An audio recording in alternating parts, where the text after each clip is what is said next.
My name is David Crow, and I'm one of the pastors here at Grace Bible Church in Fairburn, and also on the web at gracebible.faith. That is gracebible.faith.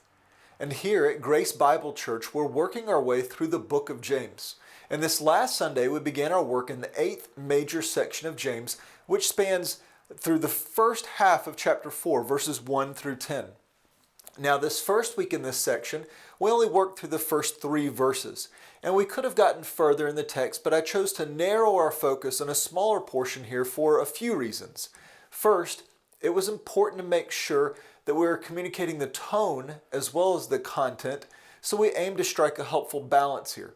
Along with this, I wanted the introduction of this section to have its full and lingering impact throughout this week. Because, as I argued on Sunday, James punched hard here, and I wanted to leave our head and our heart ringing for a while. Now, stating that James punched hard might sound a bit peculiar, but I think this is a safe conclusion, as James did more than just transition to a new subject by way of introducing a rebuke.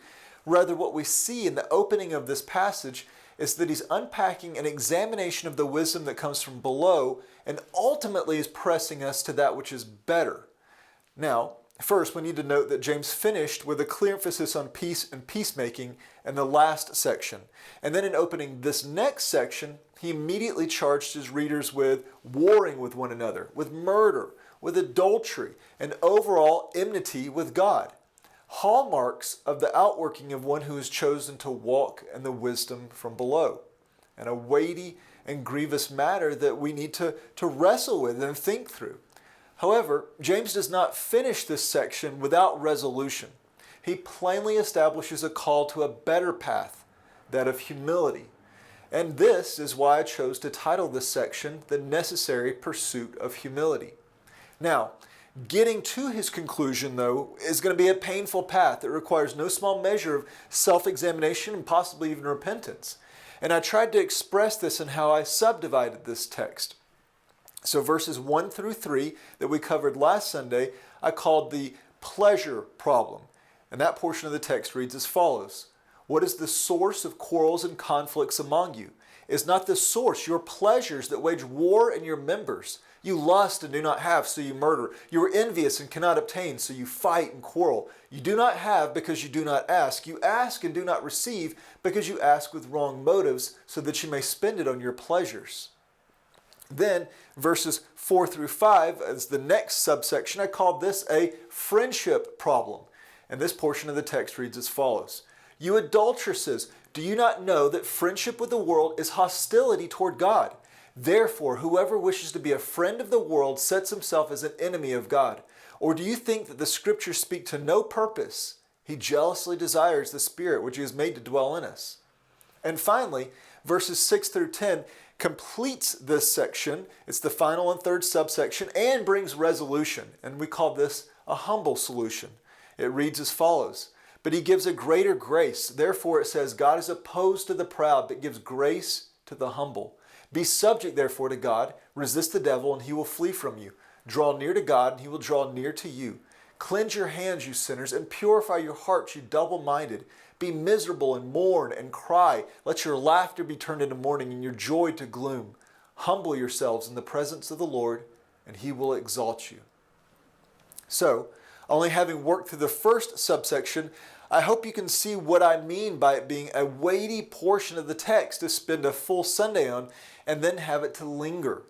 But when we hear of those within Christ Church warring and battling one another on account of their being governed by their own pleasures, we need to pause and take note.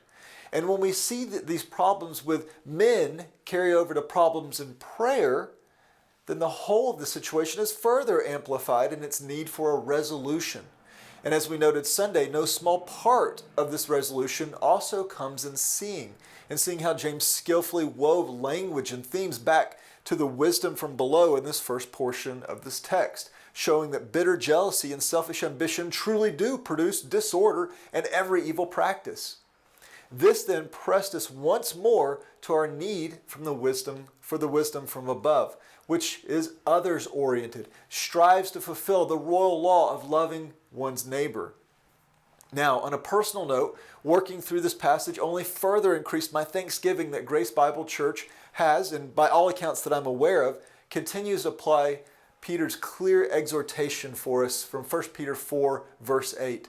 Above all, keep fervent in your love for one another, because love covers a multitude of sins. Now, this coming Sunday, we will continue our work in the 8th major section of the letter, advancing through some more difficult portions of the text with a view to its resolution and humility. In the meantime, for access to the full message that we have reviewed today, you can go to our website at gracebible.faith.